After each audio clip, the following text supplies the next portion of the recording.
जय शिवराय जय शंभूराजे। न हाती न घेता तलवार उद्धार करी जगाचा।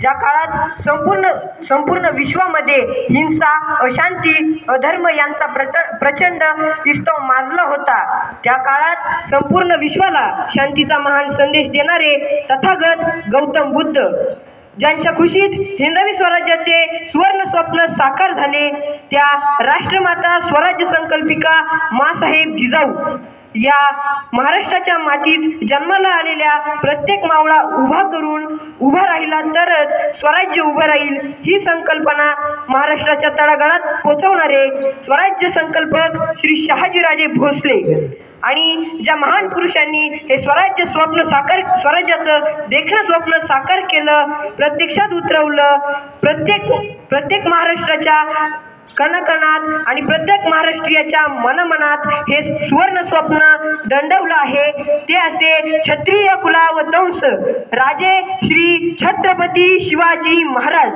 आणि ज्या महान पुरुषाचं नाव घेतलं की आमच्या तरुणांच्या नसानसात रक्त सळसळायला लागतं, जगातील सर्वोत्तम राजा स्वराज्य रक्षक छत्रपती संभाजी महाराज या हिंदवी पुरुषांना माझा सस्नेह विनम्र अभिवादन। सन्माननीय सर्वसामान्यांच्या मनामध्ये शिक्षणाची ज्योत प्रज्वलित करणारे क्रांतीसूर्य महात्मा ज्योतिराव फुले, आरक्षणाचे जनक राजश्री शाहू महाराज।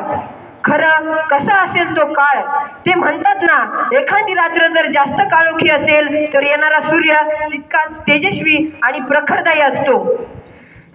शिगरांची अवस्था किड्या मुंग्यांपेक्षाही बेकार असताना, समाज व्यवस्था बिघडली असताना नवीन ज्योत जन्माला आली।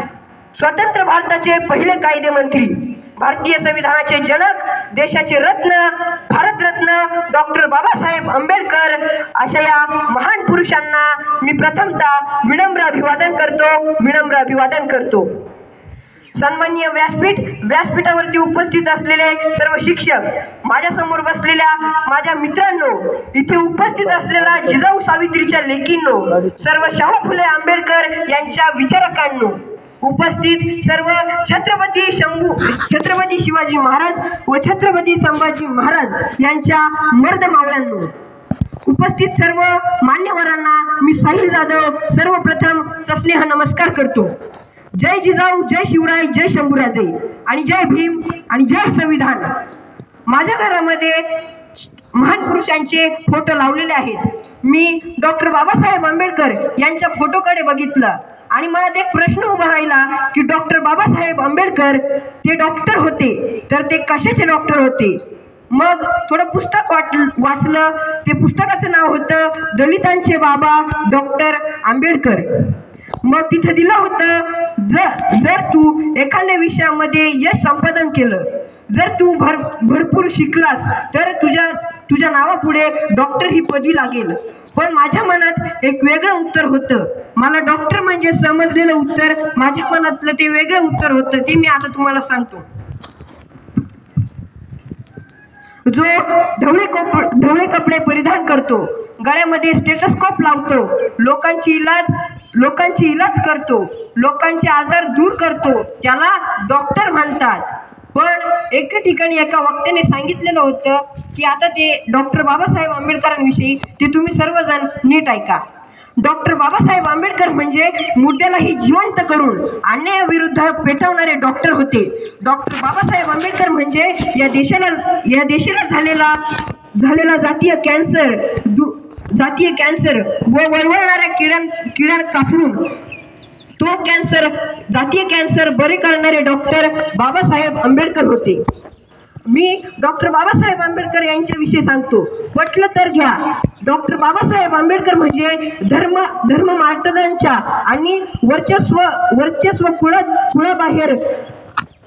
कुळाबाहेरचा कोचा फोडून काढणारं वादळ होय।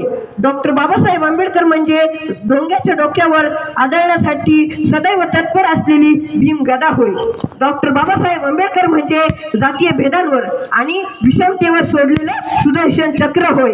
डॉक्टर बाबासाहेब आंबेडकर म्हणजे धगधगत्या स्वाभिमानाचा एक धगधगता ज्वालामुखी होय, असे त्या वक्त्याने सांगितलेले आहे। आणि कधी आयुष्यात जय भीम म्हणायला कधी लाजू नका मित्रांनो, कारण जय भीम म्हणजे डॉक्टर बाबासाहेब आंबेडकरांचा आदर होय. जय भीम म्हणजे डॉक्टर बाबासाहेब आंबेडकरांच्या कष्टाला सलाम आहे आणि बाबासाहेबांना सलाम आहे. जय भीम म्हणजे प्रयोगशील करुणा आहे. जय भीम म्हणजे क्षमा शांती आहे आणि जय भीम म्हणजे भीम गर्जना आहे. म्हणून आयुष्यात कधीही जय भीम म्हणायला लाजू नका.